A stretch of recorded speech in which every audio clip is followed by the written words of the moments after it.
like this. We lost the game like this.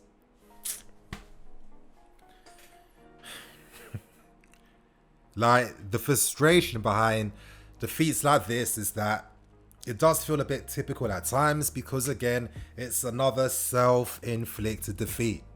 We basically gave the win away for free on a plate. You guys made that meal absolutely nice for Spurs. We gave them a free meal. We gave them a free win. For me, this was a guaranteed win. Yes, it wasn't the most exciting game, and for me, a lot of that comes down to our opponents in Spurs. You know, they weren't looking to play that expansive style of football.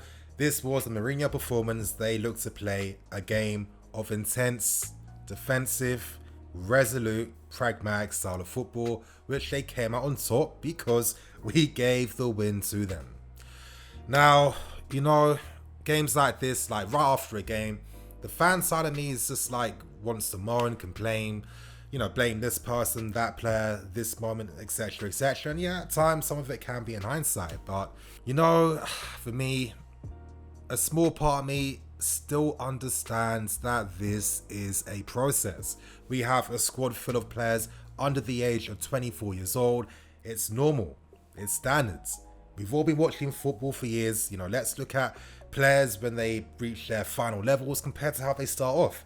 It's two different things. Sometimes an entire player's game becomes completely different, which was exactly what happened to Frank Lampard. If you told me Lampard at the age of 21, 22, when I was seeing him play, was going to end up being the player he finally became, I wouldn't have believed it, you guys. I'm telling you, no one believed that at the time.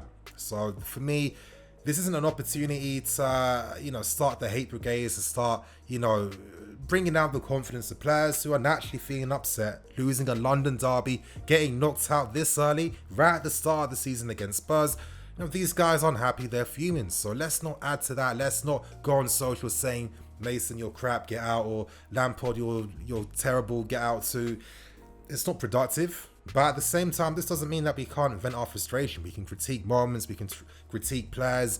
Of course, they do that to themselves, but there has to be that respectable balance, you guys. That's all I'm asking for. That's all I think should be the case, because again, this is a team we're watching that is going to grow and only improve. But you guys, of course, you know, there are so many negatives to speak about. I'm not going to act like there's only positives. For me, there was this one decisive moment right at the end that really just sums up why Lampard and the club decided, okay, we have to go on the market to sign better players, because if we don't sign better players, we can't become a better team. You know what, I think from this point, I'm going to start off by speaking about a few positives. I'm going to start for the first one because it links to this point, and that was Ben Chilwell. Because for me, just seeing the things he was doing in the final third, seeing the runs in behind, seeing him create the space for your Werners to go 1v1, etc., etc. You know, his ball playing ability in the final third, so he was playing those early passes into your Giroux as well. You know, he brought that quality, and this is why we spent the money to sign him.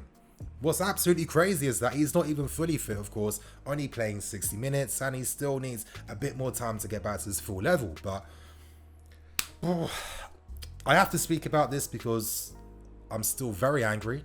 I'm still very confused, and I don't understand what the hell actually happened. Emerson, you come on, what, for 5 minutes?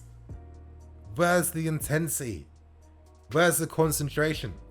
How can you honestly think, when you've played in the Premier League for God knows how many years, you can have that lack of intensity and jog back into your position?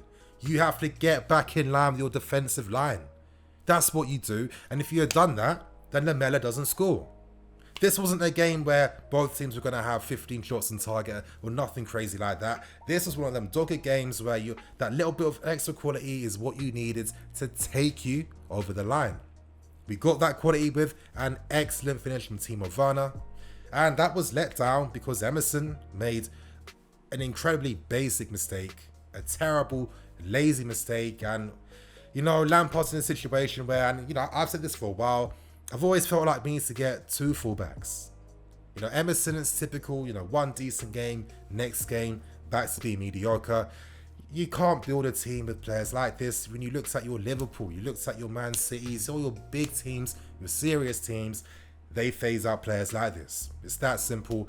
Marina, the club, it's time to accept some losses and L's in some of these players. Yes, I understand the accounting reasons, I get that. But at the same time, when you sign players due to a terrible transfer strategy in the first place, then you kind of have to understand that, okay, we could be taking some future L's that we have to embrace and have to accept. But, you know, that is still frustrating because Spurs didn't really test us that much. And we just give for them the opportunity, that their best opportunity to get back in this game. It's annoying. But, of course, that don't take away from some of the misses from Mason Mount and from Hudson-Odoi as well. With Mason, you know, to be honest, I felt like it was a bit of fatigue, guys. Like, honestly, I felt like it was a bit of fatigue. In the end, as you could see, like, quite evidently, in my opinion, he wasn't moving between the lines as much. You know, he put in a lot of intense work. He's played his third 90-minute game in the space of 7 days.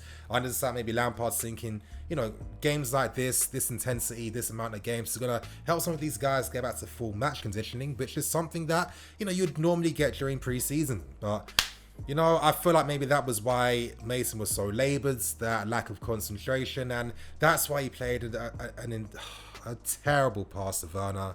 And I have to say, you know, with Werner, I constantly see this guy making excellent damn runs where he's literally on the last line of his defender. All the guy needs is some service and delivery. Get that ball right. Please, please, I beg. Please do not tell me that we are only going to get this from Hakim Ziyech and Kai Havertz. Please. You guys, I've been watching you play for a long ass time, yeah.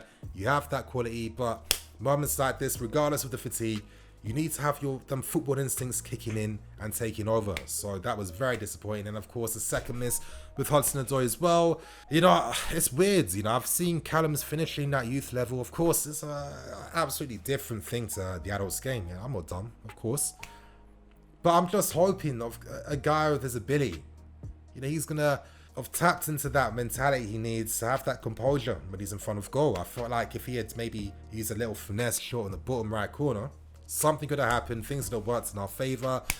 And to be honest, you know, in a tight game like this, when you get opportunities like this, these young players, they have to learn that, you know, these opportunities won't come again.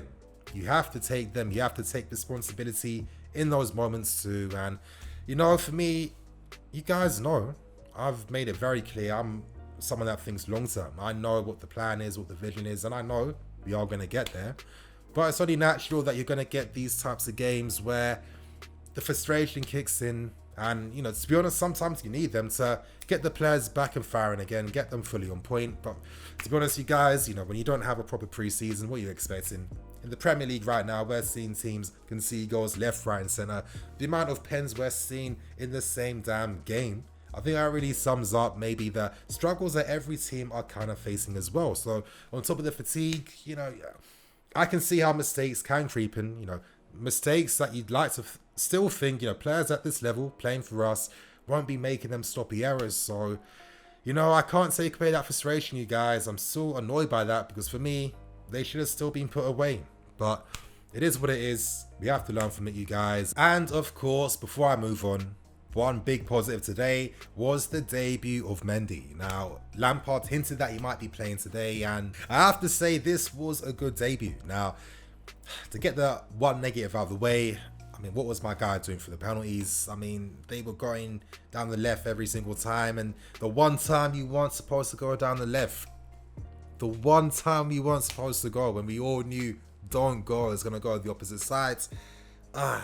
It don't matter because, to be honest, we saw a ton of positives. Now, you know, just that feeling you get inside, seeing a goalkeeper showing that confidence to come out, catch the ball, actually punch the ball away with conviction, make himself big to stop 1v1s, just showing good passing out from the back, finding fullbacks with long balls. I mean, if this is like a glimpse of what Mendy's going to offer us, yo, you guys, I'm fully here for it.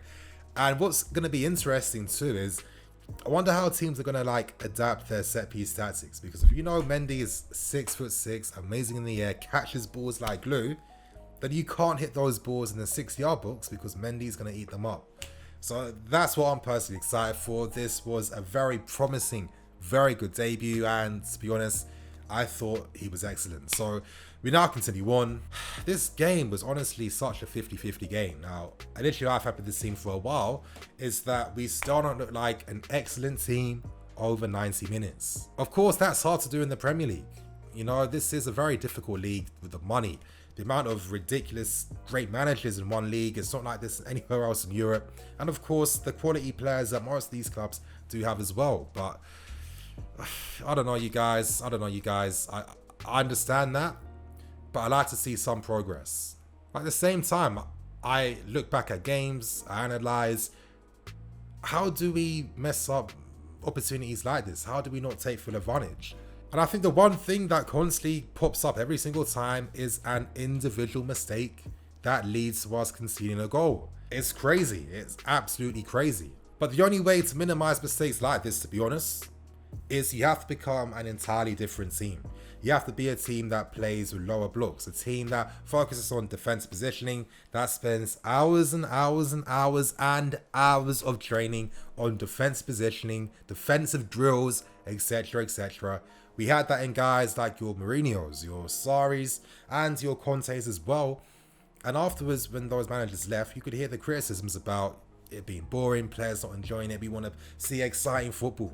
Because yes, under those managers, we had that defensive solidity, but that came at the expense of creating opportunities. When it came to playing versus those low block teams, we used to struggle like crazy under Mourinho, under Conte, and under Sarri as well. So let's not pretend that we can forget things just like that. Right now, we're doing things the opposite. We want to be a team that can score goals, also by matching it with great pressing and great defensive work and counter-attacking work off the ball as well. I see those positives, you know, games where we're playing against deep blocks, we're creating opportunities, which we weren't really doing like that before. And this is why I'm still hopeful, you guys, because I know that in the market, that's the only way to improve the conditioning of the squad. And I do know that once these guys get better, because if these guys can get a top 4 at like this age, by the time they're 25, 26, what are these guys going to be? I know these guys are going to be absolute ballers. So I got that confidence behind that, you guys. In that first half though, you know, of course, Spurs, they kind of let us play with the ball. You know, Spurs, they focused on keeping their blocks low. They focused on, you know, blocking the channels into midfields. They used a mid block and they didn't really press high whatsoever. Now, was this a game plan for Mourinho to really, you know, put us in this false sense of security? To really then counter us with more intensity in the second half, where we're a lot more tired and where we've used a lot more energy? That would not surprise me. This is Jose Mourinho was talking about, because in that second half, you know, it was a completely different game. And this is where I saw even more critiques. Now, honestly, I could go on and on and on for this review. I am going to be releasing a player ratings video where, you know, I can spend more time going into detail on the individual performances that we saw today, because there were positives, but to be honest, there were some negatives. And for me, I saw some negatives with our defense, to be honest. Now, you know, I'm going to speak about Tomori and Zuma in more detail in the review, but yeah, these guys are great 1v1. But defending is more than just playing 1v1. I felt like in the second half, when Spurs are playing a lot of long balls over the top, I felt they should have dealt with that danger with more composure. Their defensive line should have been more organised, and it feels like at times that they do become a bit individualistic and rely on their defensive 1v1 skills to bail them out. You know, to be on that next level of defenders, you don't always have to defend like that. So I had to see improvement in that area from both these guys. When that pressure in the second half from Spurs came, you could see some of the typical mistakes that normally happen. You know, we see how we fully see the defensive frailties of a Jorginho and Cover. In the first half, where they have no pressure, they can play any pass they want. For me, I was still expecting some more quality before passes. I still didn't see that, and you know, the moment you apply pressure and press these guys down, it becomes a completely different story. There was no protection for our defense, and we have to go on the market to sign a midfield player. If we want to, if we're serious about potentially mounting a title bid, we need to sign that profile of midfield player that will allow us to play in the pivot or in a midfield 3. So market time, you guys. I need to see that work being put in for Marina and the other people too. Of course, this was a very frustrating loss to take, especially losing on penalties too. That was a weird ass penalty shootout. This was some FIFA nonsense right there, you guys. Honestly, Mendy diving. Don't even get me started with that, you guys. Honestly, I think what was funny about Mendy and his penalty saves was that I think we kind of all collectively knew what was going to happen.